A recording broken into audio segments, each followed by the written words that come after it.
2024 மக்களவைத் தேர்தல் முடிவுகள் பல சுவாரஸ்யங்களை அளித்துள்ளது. அதில் ஒன்றுதான் பாஜகவின் கோட்டையாக இருந்த குஜராத்தில் காங்கிரஸ் பதிவு செய்த ஒற்றை வெற்றி. அதிலும் பிரச்சாரத்திற்கு கூட பணமில்லாமல் கிரவுட் ஃபண்டிங்கில் பணம் சேர்த்து தேர்தலை எதிர்கொண்ட காங்கிரஸ் வேட்பாளர் வெற்றிக்கு பிறகு ஆதரவாளர்கள் மத்தியில் ஆனந்த கண்ணீரில் தள்ளாடும் வீடியோ இணையதளத்தில் சக்கை போடுகிறது. இப்படி மக்கள் கொண்டாடும் காங்கிரசின் அந்த வெற்றி வேட்பாளர் தான் ஜெனிபென் நாகாஜி தாக்கூர். 1975 ஆண்டு நவம்பர் 19 குஜராத்தில் பிறந்த ஜெனிபென் பள்ளி கல்லூரி படிப்புகளுக்கு பின் சமூக ஆர்வலராக செயல்பட்டு வந்தார். இளமை பருவத்தில் காங்கிரஸ் சித்தாந்தங்கள் மீது கொண்ட ஈர்ப்பால் அந்த கட்சியில் தன்னை இணைத்துக் கொண்டார். ஜெனிபென்னின் தீவிர களப்பணிகளும் சமூக செயல்பாடுகளும் அவருக்கு 2012 குஜராத் சட்டமன்ற தேர்தலில் வாவ் தொகுதியில் போட்டியிடும் வாய்ப்பை பெற்றுக் கொடுத்தது. ஆனால் தனது முதல் தேர்தல் களத்தில் பாஜக வேட்பாளரிடம் தோல்வியை தழுவினார் ஜெனிபென். எனினும் அந்த தேர்தல் களத்தில் அவர் கற்றுக்கொண்ட படிப்பினைகளும் அனுபவங்களும் குஜராத் காங்கிரஸில் அவரை தவிர்க்க முடியாத தலைவராக மாற்றியது.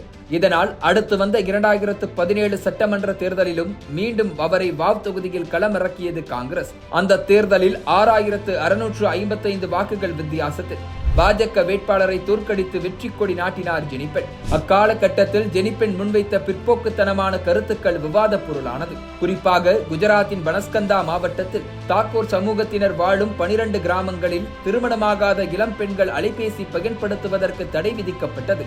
இந்த விவகாரத்தில் கிராமத்தினரின் முடிவை ஆமோதிப்பது போன்று பெண் பிள்ளைகள் அலைபேசி பயன்படுத்த தடை விதிப்பதன் மூலம் ஆண்களை கண்ட்ரோல் செய்து விடலாம் என பேசி சர்ச்சையை கிளப்பினார். இதனால் ஒரு சமூக ஆர்வலர் இப்படி பேசுவதா என விமர்சனங்கள் எழுந்தன. இந்த சர்ச்சையில் இருந்து வெளியே வந்த ஜெனிபென் அடுத்து 2018 பேசிய வீடியோ ஒன்று குஜராத்தில் காங்கிரஸை வயலன்ஸ் கட்சியாக சித்தரிக்கும் அளவுக்கு பூகம்பத்தை கிளப்பியது. பனஸ்கந்தாவில் 14 மாத பெண் குழந்தை கூட்டு பாலியல் வன்கொடுமை செய்யப்பட்டதை அடுத்து போராட்டங்கள் வலுத்தன. இந்நிலையில் குற்றவாளிகள் கையில் கிடைத்தால் அவர்களை போலீசில் ஒப்படைப்பதற்கு பதில் பெட்ரோல் ஊற்றி எரித்து விடுங்கள் என ஜெனிபென் கொந்தளித்தார். இந்த வீடியோ சர்ச்சையை கிளப்ப எல்லாம் சட்ட ஒழுங்குக்கு உட்பட்டுத்தான் நடக்க வேண்டும், ஆனால் இது சாமானிய மக்களின் கோபத்தின் பிரதிபலிப்பு என பேட்டியளித்து நழுவி விட்டார். இப்படி அவ்வப்போது சர்ச்சைகள் சிக்கினாலும் குஜராத்தின் கிராமப்புற மக்களின் எமோஷன்ஸ் உடன் அதிக நெருக்கம் பாராட்டி வந்தவரை மீண்டும் 2022 குஜராத் சட்டமன்ற தேர்தலின் போது வாவ் தொகுதியில் களமிறக்கியது காங்கிரஸ் கட்சி. இந்த முறையின் வெற்றி பெற்றார் ஜெனிபென். இதுதான் காங்கிரசுக்கு ஜெனிபென் மீதான நம்பிக்கையை அதிகரித்தது. குஜராத் பாஜக கோட்டை எனும் பிம்பத்தை உடைக்க ஜெனிபென்னை தேர்ந்தெடுத்தது காங்கிரஸ் கட்சி. 2024 மக்களவை தேர்தலில் எம்எல்ஏவாக இருந்த ஜெனிபென்னை பனஸ்கந்தா மக்களவை தொகுதியில் களமிறக்கியது.